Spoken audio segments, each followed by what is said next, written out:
नांदेड़ जिले में पिछले 2 दिनों से हो रही लगातार और शदीद बारिश के सबब आसना नदी खतरे के निशान से ऊपर बह रही है। नदी के पानी में तेजी से इजाफा होने के बाद खदीम पुल किसी भी वक्त पानी में डूब जाने के खदशात जाहिर किए जा रहे हैं। इसी सूरत हाल ने शहरियों में तशवीश की लहर दौड़ा दी है। सबसे ज़्यादा हैरत इस बात पर की जा रही है कि इंतज़ामिया की जानिब से अब तक कोई खातिर खा हिफाजती इक़दाम नहीं उठाए गए। नदी किनारे मुकामी लोग और बच्चे समेत कसीर तादाद में शहरी नदी के तेज़ बहाव का मंजर देखने के लिए जमा हो रहे हैं। इनकी ये बेहतियाती किसी भी वक्त किसी बड़े हादसे का सबब बन सकती है। मुकामी अवाम का कहना है कि इंतज़ामिया को फौरी तौर पर नदी किनारे बैरिकेडिंग करनी चाहिए और पुलिस बंदोबस्त के साथ अवाम को वहां जाने से रोकने के इक़दाम करने चाहिए। आसना नदी पर मौजूद खदीम पुल कई दहाइयों पुराना है और इस पर रोज़ाना हज़ारों लोगों की आमद-रफ्त होती है। नदी के पानी की मौजूदा सतह और ज़ोरदार बहाव को देखते हुए ये पुल पानी में डूबने के करीब है। माहिरीन का मानना है कि अगर बारिश का जोर इसी तरह जारी रहा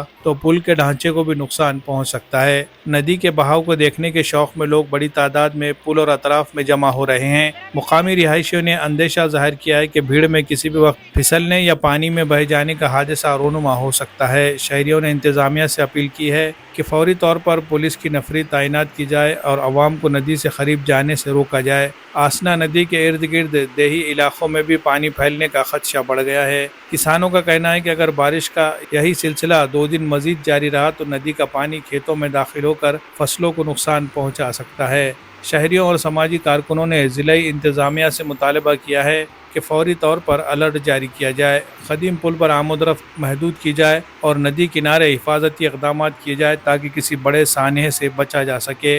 नांदेड़ के अवाम इस वक्त बारिश की खुशी के साथ साथ आसना नदी की खौफनाक सूरत हाल को लेकर तशवीश में मुब्तला है। अगर इंतज़ामिया ने फौरी कदम न उठाया तो किसी भी वक्त हादसा रूनुमा हो सकता है। Bureau report MCN Urdu news.